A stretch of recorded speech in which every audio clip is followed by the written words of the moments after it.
Xin chào mừng quý vị và các bạn, chúng ta đang cùng đến với chương trình Chuyện phim cuối tuần.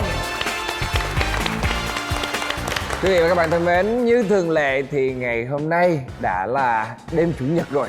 Và chắc chắn rằng là trước khi mà chúng ta bắt đầu một tuần mới thì chúng ta sẽ có rất là nhiều những cái chủ đề mà chúng ta cần phải trò chuyện với nhau để mà chúng ta rút thêm một cái kinh nghiệm quý báu cho một cái tuần mới tràn đầy năng lượng, đúng không ạ? Và ngay bây giờ thì trước khi mà đến với chủ đề, cho phép Quang Bảo sẽ được giới thiệu nhóm Việt Nam gồm những gương mặt sau đây. Người có một nụ cười tỏa nắng, rất điển trai, rất tài năng, VJ MC Trương Quốc Bảo. Diễn viên Huỳnh Tuyết Anh. Rồi, trong bộ đồ đen rất là huyền bí với một mái tóc đỏ rực và luôn luôn mang trong mình những điều bí ẩn, đó chính là ca sĩ diễn viên Trinh Tuấn Kiệt. Một anh chàng rất là cao ráo, rất là điển trai, đôi khi lặng lẽ nhưng mà những phát ngôn của anh ấy luôn khiến chúng ta luôn luôn phải bất ngờ, đó chính là người mẫu Hạo Đông. Cô gái nhẹ nhàng luôn luôn thu hút được nhiều trẻ nhỏ, chiếc YouTuber Vani. Và dĩ nhiên cô gái mà luôn luôn có rất nhiều những bí ẩn, những câu chuyện thú vị, đạo diễn Lúc Vân. Rồi, đây là bên nhóm Việt Nam. Và xin giới thiệu về phe người nước ngoài. Giới thiệu của các bạn, đây là bạn Vanessa đến từ Hoa Kỳ. Bạn Sejung đến từ nước Hàn Quốc. Giới thiệu bạn Adi đến từ nước Ba Lan. Giới thiệu bạn Alushka Linh đến từ Nam Phi. Bạn Brian đến từ nước Hoa Kỳ. Và cuối cùng chúng ta có bạn Shinsuke.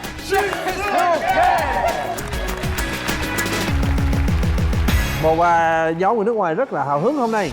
Lúc nào cũng hừng hực khí thế với những câu chuyện có thể nói là từ lạ đến thú vị, đôi khi là không đỡ được, đúng không ạ?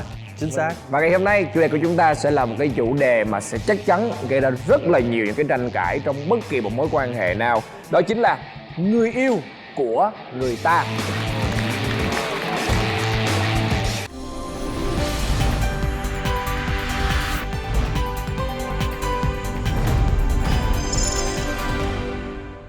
Nói là hơi khó hiểu, phải để giải thích một chút xíu. Thường á là những bậc phụ huynh mà khi mà thấy con mình hoặc con người ta mà giỏi hơn con mình thì lúc nào cũng phải về nhà và nói với con mình rằng là: con thấy không, con người ta giỏi không, con người ta ngoan không, con người ta chăm chỉ không. Thì đây, người yêu cũng như vậy. Đôi khi chúng ta lỡ dại và chúng ta vô tình nói ra những cái điều và so sánh người yêu của mình với người khác và làm cho mối quan hệ của mình trở nên căng thẳng hơn. Cho nên đó là chủ đề người yêu của người ta.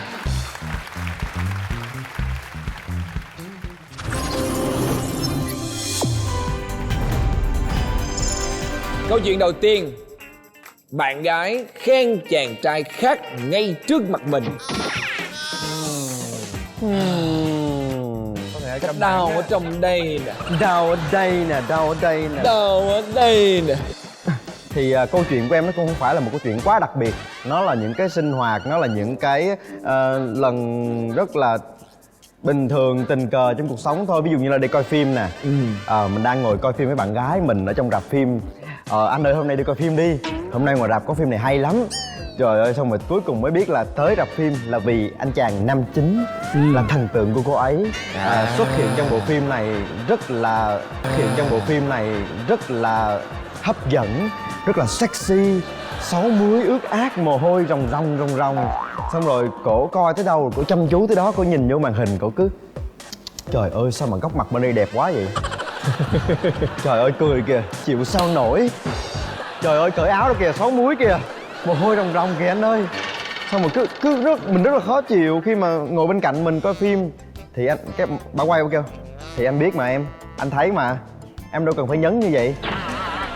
Anh biết mà, thì anh đâu có nói gì đâu. Nhưng mà tại sao cứ mỗi lần em khen tới điểm nào là em nhấn một cái là cho anh nhói một cái vậy? Khó chịu chứ đúng không ạ? Kia mà cứ ngồi: anh thấy không, nhìn kìa, ngực người ta kìa, bụng người ta kìa, rồi nhìn người ta cao ráo chứ kìa, nhìn kìa, mặt không đốc chết kìa. mình nói mình khó chịu thì mình khó chịu nhẹ, nhẹ nhẹ thôi cho vui thôi, chứ em không có bị quá nặng nề trong cái việc đó. Nhưng mà ngược lại nha, con gái rất kỳ cục, khi mà mình làm một cái điều tương tự với họ thì họ giãy nảy lên, đung đung đung đung đung lên. Không biết là tính đó là tính khí chung của con gái hay là cái bạn gái, cái bạn người yêu đó của em là như vậy. Ví dụ mình cũng vô tình thôi, mình nói một cách vô tư đi ngoài đường hay là sau đó, hay là lỡ lướt ngang qua, thôi mặt bạn này xinh ghê ha, bạn này trở thành diễn viên là trời nổi tiếng á, kiểu vậy mình nói lướt qua thôi, xong rồi kiểu giận rất là kinh khủng luôn, nổi đùng nổi đóa lên, xong rồi mình tức. Sao vậy? Tại sao mà cũng một cái việc làm đó, cũng một cái mức độ đó y chang. Thì đầu tiên là mình phải xem là các bạn nữ có đồng ý với cái đó là bà suy xét của Bảo hay không. Bà cũng rất là muốn hỏi là tâm lý của con trai với con gái khác nhau ở trong cái điểm đó nhiều không, tại vì đôi khi nó là những cái vô tư thôi. Mình biết cái đó là cái không nên nói, tại vì nói thì đó là cái sự so sánh hơi mất lịch sự và khiến cho cái người kia người ta sẽ bị buồn. Nhưng mà cái đó là đôi khi là những cái vô tình của cuộc sống thôi, mình không có cố tình. Vanessa nghĩ là cái này là tùy người, là tại vì nếu mà đó là Vanessa, Vanessa sẽ không quan tâm vì Vanessa biết Vanessa là ai. Với lại nếu mà Vanessa không quan tâm á, là anh còn sợ em hơn nữa. Đúng rồi. Tại vì em sẽ nói á, là cô đó đẹp á, cửa kìa anh đi đi. Nhưng mà tại sao, cái câu hỏi của Bảo là tại sao lại bạn nữ thì quá ghen khi mà bạn nam để ý tới một bạn nữ, còn ngược lại là không phải vậy? Bây giờ mình phải hỏi một chuyên gia là chuyên phân tích tâm lý nhân vật, đạo diễn Lúc Vân. Đúng, vâng, nói về giới Em nghe câu chuyện này, em thấy những nhân vật trong câu chuyện này như thế nào, nó khác nhau ở điểm gì? Thật ra thì em cũng hay vậy. Là em giống ai? ý là lúc cũng hay khen người ta, có nghĩa là lúc thấy ai đẹp thì lúc khen thôi. Cũng không quan tâm người kế bên cho lắm. Nói chung là cùng gu với lại bạn gái của Bảo đó thì thấy người ta trên truyền hình đẹp thì mình khen thôi. Thì em cũng hay như vậy, và em hay so sánh bạn em là 6 múi hay không 6 múi á. Thì bạn em thường thì không có 6 múi, còn người ta 6 múi thì em khen. Thì cái đó là chuyện bình thường thôi, giống như là con trai người ta cũng thấy là khen dáng con gái chẳng hạn, rồi cô đó dáng đẹp quá. Mà bây giờ giống như là bạn trai của em đi với em mà bạn trai em khen người con gái khác trước mặt em thì phản ứng của em như thế nào? Thì em nhìn nếu mà đẹp thiệt thì em cũng đẹp thiệt, cũng nhận. Vậy Rồi em không em nghĩ là em không nghĩ cần phải ghen cái đó. Thì tại vì người ta đẹp thì người ta khen thì mình cũng đồng ý thôi. Còn khi nào mà có cái khác nữa thì mình sẽ tính sau. có đơn giản vậy không ta? Có phải là cô gái nào? Thực ra em vẫn chỉ biết là em bị sai chỗ nào hết đó hả Bảo? Em không biết, tại em nghĩ là mỗi tính mỗi người sẽ khác nhau, mỗi bạn nữ sẽ có một tính chỉ khác nhau một thứ thôi. Em là con trai, họ là phụ nữ, vậy là đủ rồi. Nhưng mà phụ nữ này cũng khác cái phụ nữ trong trường hợp của em nè. Em phải chấp nhận thôi, tại vì em là đàn ông mà, em phải chấp nhận, em phải rộng rãi hơn so với lại người phụ nữ thôi. Những cô gái ở đây nói như thế nào để mình hiểu thêm tâm lý con gái để mình có kinh nghiệm. Vani thấy sao? Em thì quá khứ ngày xưa là em cũng ghét người nào mà so sánh em lắm. Nhưng mà giờ lớn thì em quen rồi. Có nghĩa là bây giờ thì ai mà khen người khác mà mình cảm thấy là người ta đẹp thiệt thì em giống như chị Lúc vậy đó, em thấy ok. Nhưng mà hồi xưa lúc mà em mới lớn á, em thấy ganh tị cho đúng rồi, ghét chứ sợ luôn á. Đúng, em không thể nào tưởng tượng được. Đúng chính xác. Sao tự nhiên khen người đó trước mặt mình, em thấy không chấp nhận. Đúng, nhưng mà đó là mới lớn thôi, giờ em trưởng thành rồi, em khác rồi. Trưởng thành. Dạ. Có bao giờ là Vani có một cái câu chuyện nào đó là mình đi so sánh người yêu của mình với người khác, hoặc là bạn trai so sánh mình với một người khác chưa? Dạ, bạn trai em thì không có so sánh em, nhưng mà em hay đi so sánh bạn trai lắm. Dạ, tại vì em cũng kiểu thích soái ca Hàn Quốc rồi em thích cái gì đó nó lãng mạn. Em thấy là người ta mà kiểu như là dẫn nhau đi chơi rồi xong sau đó chụp hình rồi khoe rồi kiểu viết status sớm hay là thể hiện tình cảm cho cộng đồng á, em rất là thích cái chuyện đó. Muốn được một ví dụ cụ thể mà em làm cho bạn trai em bực mình về cái chuyện em so sánh. Không, có nghĩa là ý là ảnh làm cái gì cho em cũng âm thầm hết á. Ảnh làm nhẹ nhàng lắm, từ từ lắm, nhưng mà còn em thích là phải phô trương lên kìa. Em thích là mọi người phải biết thì em mới thỏa mãn được em vậy đó. Rồi em nói gì với ảnh? Em nói anh thấy người ta không, người ta làm vậy không, người chắc là cái chị đó tự hào dữ lắm. Cái chị đó chắc là cái chị đó tự hào dữ lắm.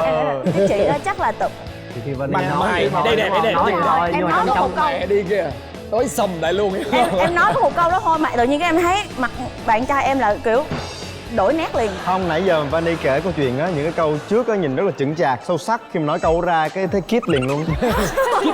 Không, tại vì Không mà họ phải hiểu cái ý của này là Vani nói là muốn show off vậy thôi đúng Đúng không? Muốn rồi. cho mọi người thấy nhưng mà Cái cách thể hiện. bản thân vẫn thích cái cách mà bạn trai làm trước giờ cho Đúng mình rồi. đúng không? ý Chính là xác không? mình vẫn Đó.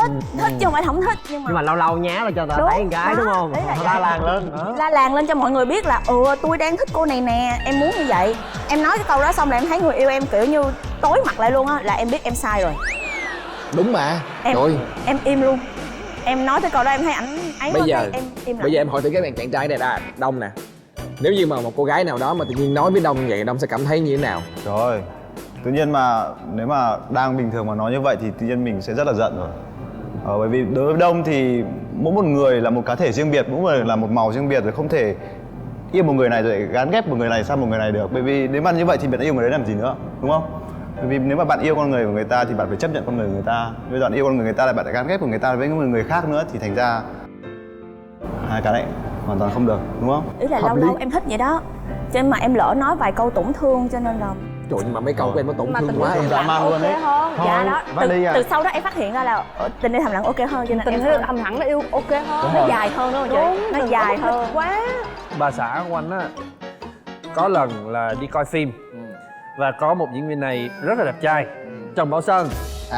Đẹp trai. Và đúng rồi, rất là đẹp trai. Và trong phim này là anh Sơn xuất hiện lần đầu tiên từ phía đằng sau mà không có mặc đồ gì hết. Hả? Và bà xã của anh thì từ một cái góc cạnh đó đã nhận ra được đó là Trần Bảo Sơn. Và có khi Ai à, có vấn đề ha, nhìn được sau Chỉ rồi mà cần biết một rồi hả? ánh nhìn thôi. đúng rồi, từ đằng sau. Nhưng mà nhìn một phần nào anh? Nhìn một phần nào? Để nhìn cái mông của người ta đó. Có nghĩa là đang nhìn, đang coi phim đúng không anh? Trời, nhìn là biết anh Sơn liền. Đó là Trần Bảo Sơn. Mà chưa thấy mặt sau mà em biết ra Trần Bảo Sơn. Làm lớn chuyện liền anh, làm lớn Đó, chuyện liền. thì mình có thể tức, nhưng mà nhiều khi là phụ nữ thì để ý tới cơ thể của đàn ông là chỉ chơi thôi, chứ không phải là bị giống như là yêu hay là hấp dẫn thật. Và chọc người ta chỉ là chơi thôi. Có thể ngược lại nó khác. Nếu mà nam làm vậy với nữ thì nó hơi ác xíu. Bởi vì cả thế giới đánh giá phụ nữ dựa trên cái bề ngoài của họ, nó khá là khốc liệt. Nhưng mà đối với người nam thì nó không có giống vậy. Ok. Không biết mọi người có đồng ý hay không? Ok, thôi cứ như đó là ghi nhận những ý kiến của các bạn về cái mẫu chuyện đầu tiên của chúng ta, đúng không? Thôi đến với câu chuyện thứ hai nhé.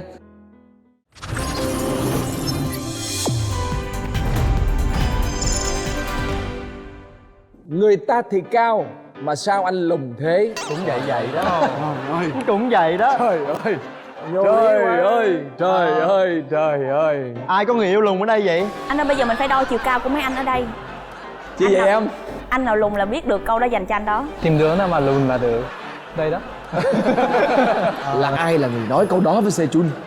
Nhưng mà thật ra thì hai vợ chồng Sejun thì không bao giờ mà so sánh đối phương là với người yêu của người ta.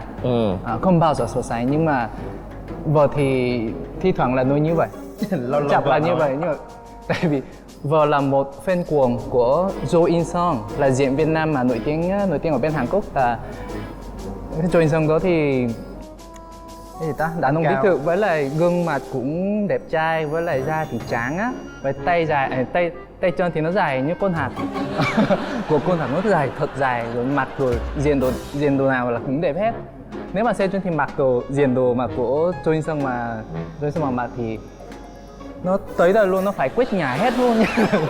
Rồi thì cứ khen là Jo In Sung như vậy, mà tự nhiên nhìn Jo In Sung trong phim xong rồi thì quay đầu nhìn Sejun một cái, trời ơi sao anh thì lùn thế, đẹp, mặt thì Đau đớn. mặt thì xấu xí, với lại tay chân thì rồi. Ủa mặt xấu xí luôn hả? Tung vải quá, tức là mặc quần áo thì phải cắt hết.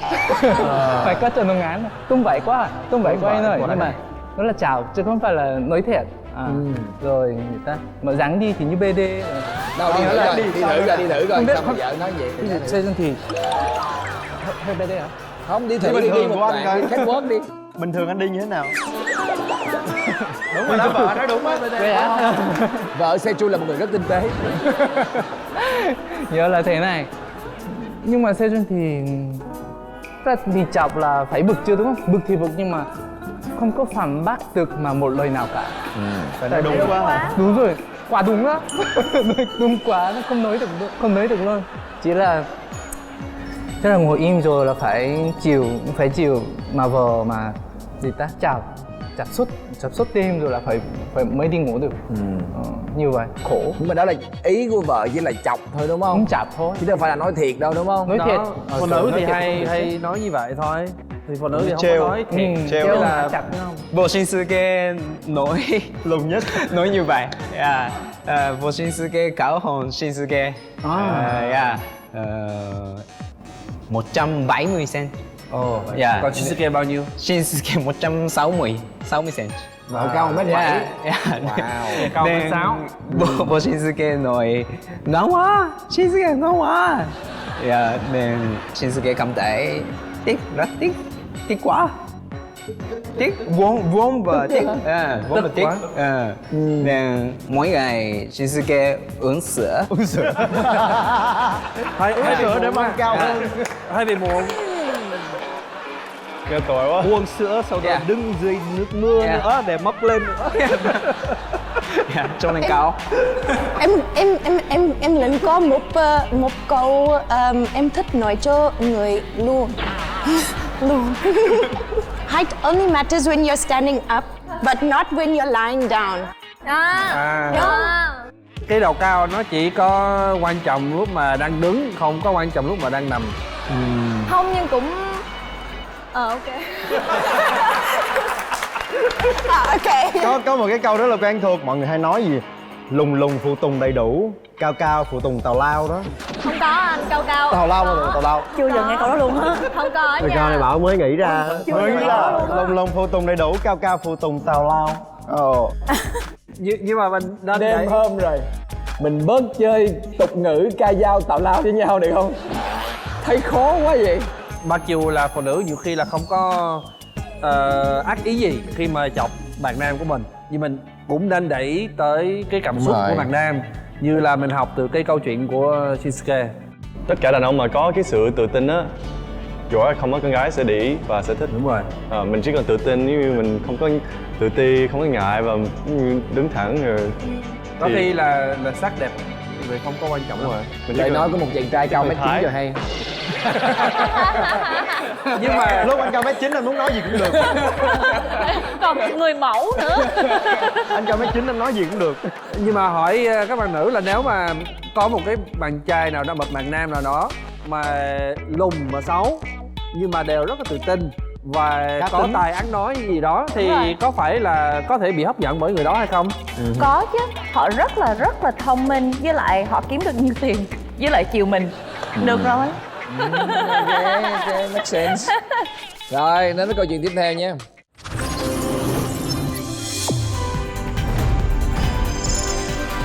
Em giống người yêu cũ của anh.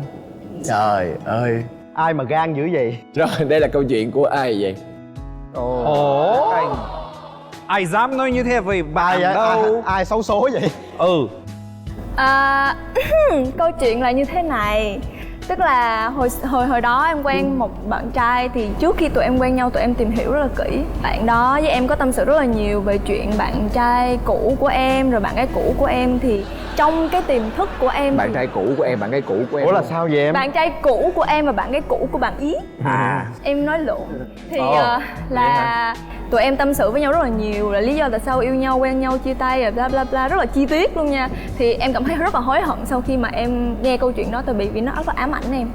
Đi đến đâu mà có những cái hình ảnh cái người chị, cái người giống như vậy thì em sẽ nói là giống bạn gái anh hả, hay là kiểu như là những cái hành động ví dụ như bạn gái cũ của ảnh là đàn ukulele rồi, hay là kiểu như chụp ảnh phim với cả là vẽ tranh nước á, thì em cũng là cái người đang học cái đó luôn. Và em cảm thấy như lúc mà em biết cái thông tin rằng là tại vì em muốn làm cái đó cho bạn đó, nhưng mà em biết thông tin rằng là người yêu cũ của bạn đó cũng đã từng làm những cái này cho bạn đó rồi, thì em bị buồn á. Bản thân em kiểu như là mình thấy khó chịu nhưng mà mình không nói ra với bạn đó, mình cứ ghim trong người mình á, mình cứ giữ. Một thời gian sau thì em trở thành giống như y chang bạn gái cũ bạn đó, tức là em hỏi bạn đó ủa anh tại sao anh như vậy, tại sao anh như thế kia, tại sao bla bla bla bla bla. Thì em không có, tức là trong tiềm thức của mình thôi, những cái gì mà mình cố mình nén lại á thì tự nhiên mình lại bị giống như vậy. Tới cái lúc mà em nói chuyện với bạn đó xong tới lúc mà giai đoạn mà cãi nhau rất là căng thẳng rồi á, bạn nó quay qua bạn bảo em là em giống cái bạn anh cũ của anh quá. Em giống cái bạn anh cũ của anh quá. Anh rất là yêu em nhưng mà anh nghĩ là anh sẽ không có muốn rằng là anh sẽ đi với em lâu dài, và anh suy nghĩ rằng là nếu như cứ tiếp tục như vậy anh sẽ phải tìm cái đường để lui. Tại vì lúc đó là khi mà em nghe em cảm thấy rất là đau khổ. Tại sao không? Tại vì trong cái kiềm thức của em á, bạn gái cũ của ảnh nó rất là tệ với ảnh, 4 năm trời cứ dằn vặt ảnh rồi đủ thứ hết. Cho nên em cảm thấy ý anh là nếu như mà em giống bạn gái cũ của anh, tức là em cũng ghê như vậy hả? Em bị khựng lại luôn, em bị kiểu như bị đóng lại á, thì em im luôn, em không nói gì hết. Vì em biết em sai nhưng mà em im, em không biết phải nói gì. Thì em mới nói là thôi bây giờ mình tách nhau ra đi. Tại vì em cảm thấy là em đang bị quá tải rồi. Em biết là em sai rồi nhưng mà em thật sự chưa có muốn kết thúc cái mối quan hệ này, nhưng mà cho em cái thời gian để em suy nghĩ. Thì khi mà em về nhà em suy nghĩ lại là chết rồi, mình sai quá. Bởi vì cái việc mà mình quá ám ảnh đó thì mình làm y chang lại với bạn trai mới của mình. Và cái điều đó là một cái sự tổn thương mà em nghĩ nếu mà tới bây giờ bạn nó cũng vẫn sẽ còn một cái vết đó. Tức là nó vẫn là một cái vết trong nó. Tại vì dù bây giờ em có cố gắng cách mấy, em làm tốt cách mấy, em không có như trước nữa thì nó vẫn là một cái vết, nó rất là hằn. Và em nghĩ là không bao giờ mà cái đó nó phai đi được. Và cũng giống như là cũng muốn nói với các anh chị rằng nếu như mà mình có muốn nói cái gì đó hay là em nghĩ là không nên nghe chuyện về người yêu cũ của đối phương. Tại mình sẽ bị so sánh. Mình sẽ bị so sánh mình với người ta. Mình cảm thấy là mình không bằng người ta. Mình sẽ thấy là mình không có được như người ta. Và mình tự nhiên cái mình làm mọi không khí nó căng thẳng, nó khó chịu. Và cái người thiệt hại nhất cũng là mình. Và cái đối phương của mình, nó ảnh hưởng đến cái mối quan hệ của mình rất là nhiều. Nhưng mà thực ra ấy, nên chỉ cho cái người mới của mình ấy, mình ghét cái gì, mình thích cái gì qua mấy cái câu chuyện, hiểu không? Mình không nên nói là đây cái bạn gái cũ của mình nhá, nhớ cái Hương không mà anh kể cho em không, nó lắm chuyện lắm, anh ghét mấy cái người con gái lắm chuyện ấy. Không nên nói như thế. Cái đó là vừa xúc phạm người ta, vừa nghe rất là không hay, vừa có thể có, ví dụ như Tuyết Anh sẽ có cảm giác như người ta đang chê mình ấy. Đúng rồi, không có nên đánh giá so sánh. Mà chỉ kể chuyện để cho người ta cảm nhận thôi thì cái đó là khác. Em cũng đồng ý với anh, nghĩa là trong các mối quan hệ đi thì mình đừng có so sánh, mà là kiểu như tất cả mọi chuyện mình phải chia sẻ với nhau. Chia sẻ ngay cả kể về chuyện người yêu cũ, em thấy chuyện đó cũng rất là bình thường. Như là mình chia sẻ tất cả mọi thứ với nhau, không nên giấu giếm nhau tất cả cái gì hết, thì em nghĩ cái đó là hay nhất. Liệu rằng chúng ta có nên thay đổi bản thân mình theo ý của một ai đó, mà đặc biệt là người yêu của mình hay không? Tại vì rất nhiều bạn chọn cái cách đó, mà đặc biệt là các bạn nữ. Đó, các bạn không nên, mình không có nên thay đổi không có nên thay đổi bản thân mình. Mình là mình thôi. Nếu mà bạn đó thì nếu mà muốn bạn gái mình, giống như là bạn gái mình bây giờ là Tuyết Anh đi, thì Tuyết Anh thì phải thay đổi, mà giống như bạn gái cũ mà lúc đó là rất là hài lòng như thế này. Như vậy thì gặp bạn gái cũ lại đi. Yêu bạn gái cũ đi, yêu mình chi? Tại sao lại bắt người ta mà thay đổi như bạn gái cũ vậy? Là mình mà. Với lại cái bạn biết không, nếu mà là mấy cái điều nhỏ ấy, ví dụ là mình đẻ râu, mình có bạn gái của mình không thích mình đẻ râu, bảo là đi cạo đi. Thế cái đấy là cây nhỏ thì mình có thể chỉnh lại, mình có thể thay đổi. Cái đấy là những cây nhẹ nhàng mà nó làm cho cái cuộc đời nó bình yên hơn, vui vẻ hơn, thoải mái hơn, thì mình cái đó có thể là chỉnh lại. Nhưng mà thay đổi cái bản chất của mình ấy thì thôi quên đi. Nếu mà không thích chính mình thì kiếm người khác đi, thiếu gì người. Đúng rồi. Mấy cái nhỏ thì vô tư, mình phải nhịn nhường một chút. Cái vấn đề của em đang bị là những cái bạn gái tự động cảm thấy là cần phải thay đổi để phù hợp bạn em á. Em nghĩ đơn thì giản cái đó là nhá, em. Thì cái đấy là nghe câu nói của Tuyết Anh mình rất là bất ngờ. Tại vì vừa đẹp, vừa giỏi, vừa thông minh mà sao lại thiếu tự tin như thế? Như mình này, lùn, béo, xấu, không thông minh cho lắm mà mình tự tin, sao bạn thiếu tự tin? Nếu mà sau này muốn tự tin hơn, chơi với Adi đi, dần dần sẽ dạy cho bạn mình tự tin. Hợp lý.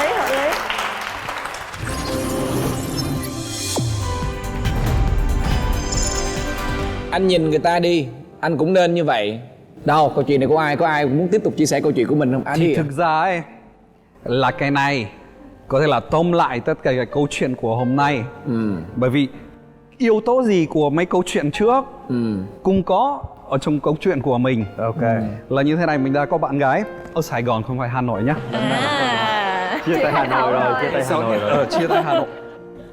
Sau đó mình chơi với nhau, mình yêu nhau phải hơn nửa năm rồi. Lúc đầu ấy thì cái gì cũng ok, cái gì cũng vui vẻ, cái gì, như các bạn biết mà mới yêu nhau thì cái gì cũng thôi, em thông minh quá, em giỏi quá, anh giỏi thế, anh đẹp trai thế, cái gì cũng là rất là tích cực, đúng không? Lúc mới yêu thật vui biết bao nhiêu, ngày tháng mới yêu đẹp ôi biết bao nhiêu.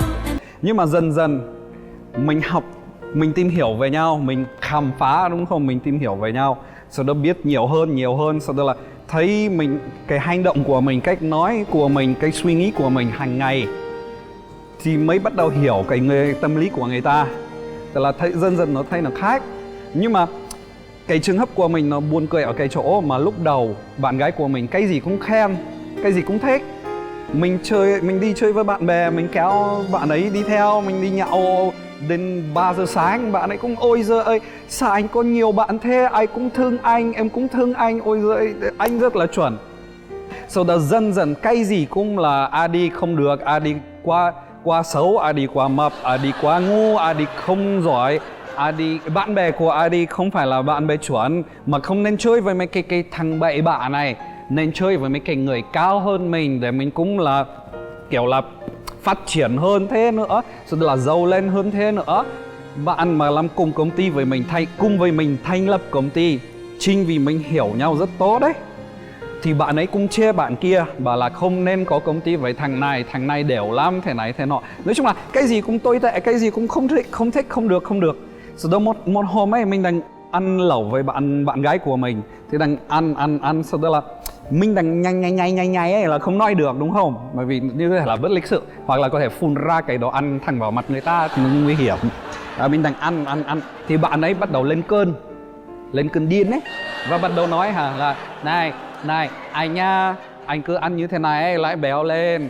Anh nhá, anh cứ như thế này ấy, là không phát triển được. Anh nhá, anh cứ thế này thế nọ. Nói chung là cái gì cũng là đi không được.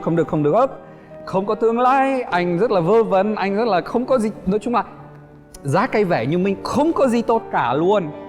Tức là mình cứ nghe mình không sao hết, mình biết mình là ai mà mình rất tự tin mà, giống như mình đã nói. Nên mình không sao hết, cứ nói thích nói thì cứ nói, mình đang ăn cái lẩu rất là ngon. Nhưng mà đến một lúc nào đó ấy, mình cứ nghe thì rất là mỏi, rất là mệt rồi. Bởi vì sao lại phải có cái câu chuyện như thế này ấy? Cả 2 tháng lần nào gặp nhau, lần nào chơi với nhau thì tôi là đi vơ vẩn như thế này. Tức là cuối cùng là mình cứ ăn cái lẩu này, ăn xong, hiểu không? Cái mức nó đã ở đây này. Và bạn ấy đã vượt qua một bước thôi, một giọt nước thôi. Một giọt nước. Đó là cái gì? Thế là mình nhá, mình để lại cái chén ấy, đũa này để lại rất là kỹ. Sau đó lật nồi lẩu. Sau đó no. Nhìn cái bạn này ấy, sau đó đứng lên. Bạn ấy cứ nhìn nó là đi lên máu đó, đi đang lên máu. Không, đi thì cứ đứng và là đập vào cái bàn, và là dẹp đi chỗ khác đi, không thích tôi thì không cần gặp nhau nữa. Thế là cuối cùng là bạn ấy cứ bắt đầu khóc. Sao anh kêu như thế, anh khiến em sợ. Thì bảo là này, anh hỏi thật nhá, bây giờ 2 tháng lần nào gặp nhau em không có nói gì tốt về anh, mà toàn là mấy cái điều toàn là tiêu cực hết. Thì tại sao em đã đến với anh khi anh không có gì tốt trong mặt em? Thì bạn ấy bảo là tại vì em tưởng là anh rất dễ thương và anh rất tốt, thì anh thương em, anh sẽ muốn thay đổi cho em. Thì thực ra ấy, nếu mà làm đúng theo ý của bạn ấy là mình phải thay đổi hoàn toàn tất cả mọi thứ. Bạn bè cũng thay đổi, cách ăn uống cũng thay đổi, cơ thể của mình ấy cũng thay đổi. Tốt nhất là cao lên một chút, sau đó là giảm cân một chút, sau đó là lên sau mũi một chút, thì cuối cùng lại không còn gì là chính mình nữa. Thế cuối cùng là mình bảo là nếu thế thì ok, em cứ tìm hạnh phúc với em.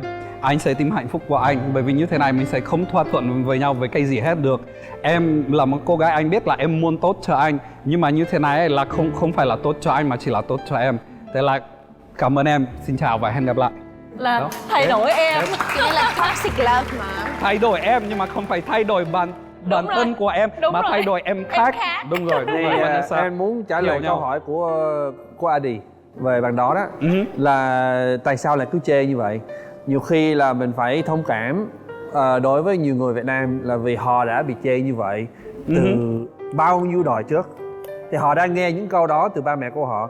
Và nhiều khi là nó giống như là một người bị đánh, bị bạo hành á, là khi mà mình bị bạo hành bởi ba mẹ, mình tưởng là mình bày tỏ tình yêu thương của mình bằng cách đó. Aaron, cái đó mình biết, bởi vì bạn ấy cũng lần nào mà cứ chê mình thì cuối cùng ấy, cái câu cuối cùng trước khi hôn nhau đi về ấy, thì toàn là em muốn tốt cho anh mà, anh cứ bị yên tĩnh đi, em muốn tốt cho anh cứ làm theo ý của em, anh sẽ rất là giỏi, anh sẽ rất là giàu, anh sẽ rất là hạnh phúc. Nhưng mà mình thì bảo là nhưng mà đâu còn là ai nữa. Thế hết. Cái đấy mình hiểu, nhưng mà không thể làm điều khác được, bởi vì bạn ấy cũng không thay đổi cái tâm lý của bạn ấy được. Mình cũng nói chuyện nhẹ nhàng rất là nhiều lần rồi, bảo là em không được nói như thế này, bởi vì anh là như thế, anh có công việc như thế này, anh phải giữ rất nhiều quan hệ với rất nhiều người thì anh mới có thể làm việc được. Thế là bạn ấy, em biết mà, thế thì anh thay đổi công việc đi. Để em chia sẻ một câu này thôi, là vì lúc mà mình mới quen với bà xã của mình, là mình hay khen cô ấy, mà cô ấy rất là tức giận, mà mình không hiểu tại sao. Tại khen mà không, mình đấy là anh nói xạo quá, nói không có thành thật. Không phải, bởi vì cô đó không bao giờ, bà xã của mình không bao giờ quen được khen, và tưởng là nếu mà được khen thì có nghĩa là người đó xạo hay là nói dối. Bởi vì là bà xã của mình thì bị chê nhiều quá từ lúc nhỏ tới lớn, mình phải hiểu tâm lý của người ta. Mà cái cốt lõi của vấn đề là cái mà người ta không hiểu là muốn người ta tốt hơn, chê người ta nó không có hiệu quả. Đúng rồi. Thiếu sự giao tiếp hai bạn, thiếu sự giao tiếp với thiếu sự chia sẻ lẫn nhau. Thì mình muốn người ta thay đổi, mình chỉ có thể thay đổi bằng tình yêu thương. Đúng. Trong một mối quan hệ, mong muốn nhau tốt hơn là đúng chứ không có sai, nhưng mà cái cách thực hiện thế nào cho đúng mới quan trọng.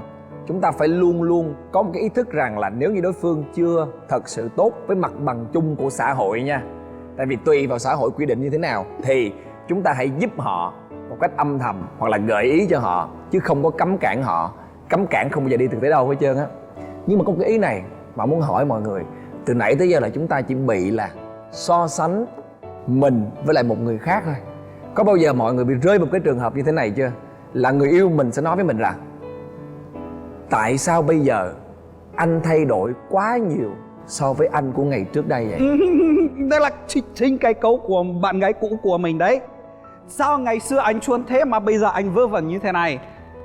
Thật ra là không thay đổi gì đâu. Thôi, anh vẫn thế thôi. Mình thôi. Không, mình phải chấp nhận là có đôi khi mình thay đổi, đúng không? Nhưng mà cái người mà thật sự yêu mình, họ cũng sẽ thay đổi theo mình. Bởi vì chúng ta lớn lên, chúng ta gặp những mối quan hệ mới, chúng ta có những công việc mới, thì chắc chắn là chúng ta thay đổi chuyện bình thường. Đó, cho nên là khi mà đã xác định là bắt đầu mối quan hệ, bước vào mối quan hệ, thì chúng ta phải hiểu thế này là người yêu của người ta là người yêu của người ta, chứ không phải là người yêu của mình. Một khi mình đã chọn người này rồi thì mình phải biết được rằng là mình sẽ cố gắng cùng với nhau xây dựng cho hai đứa cùng tốt lên, chứ không chỉ riêng bất kỳ một đứa nào cả. Cả hai người phải cùng tốt lên trong một mối quan hệ, thì cái điều đó mới là một cái điều mà các cặp đôi cần phải hướng tới. Muốn một người thay đổi như vậy thì không phải là, thí dụ nhé, là lúc này thì chắc chắn là có một điều kiện gì đó nó thay đổi. Cái đó không phải là điều đó thay đổi, điều đó bị thay đổi là tình yêu nó thay đổi rồi. tình yêu mà nó vẫn bền vững, ok. Thì Thực ra là chỉ có một thứ thay đổi duy nhất thôi, là cái cảm nhận của mình dành cho người đó đã thay đổi rồi. Hết. Trả lời câu hỏi đó xong đi, rồi mình bắt đầu mình mới tới những câu hỏi khác. Chứ còn nếu như mình không trả lời được câu hỏi đó thì những cái điều kia là vô nghĩa, đúng không ạ? Với lại một cái điều rất quan trọng, nếu mà mình muốn người đó thay đổi, cách tốt nhất không phải là để chê, nhưng mà lại là để thay đổi chính mình cho người đó. Đúng. đáp ứng nhu cầu của người đó. Rồi bằng cách yêu thương người đó như vậy, người đó thì cũng sẽ yêu thương mình lại và sẽ thay đổi chính mình. Cảm ơn các bạn rất nhiều. Và ngày hôm nay chủ đề rất là hay. Và các bạn thân mến, chúng ta hãy yêu nhau một cách chân thành và hãy giúp đỡ nhau để cho cả hai đều cùng tốt lên trong tình cảm của các bạn nhé. Chúc các bạn sẽ luôn luôn có những tình yêu thật là tuyệt vời. Và chúng ta sẽ cùng gặp lại nhau vào chủ đề tiếp theo vào khung giờ quen thuộc 22h30 Chủ nhật trên kênh HTV7. Và xin mời mọi người theo dõi thêm ở trên kênh YouTube MCV Media và ở cổng thông tin Love TV. Chúc mọi người có một đêm ngon giấc. Xin chào và hẹn gặp lại ạ.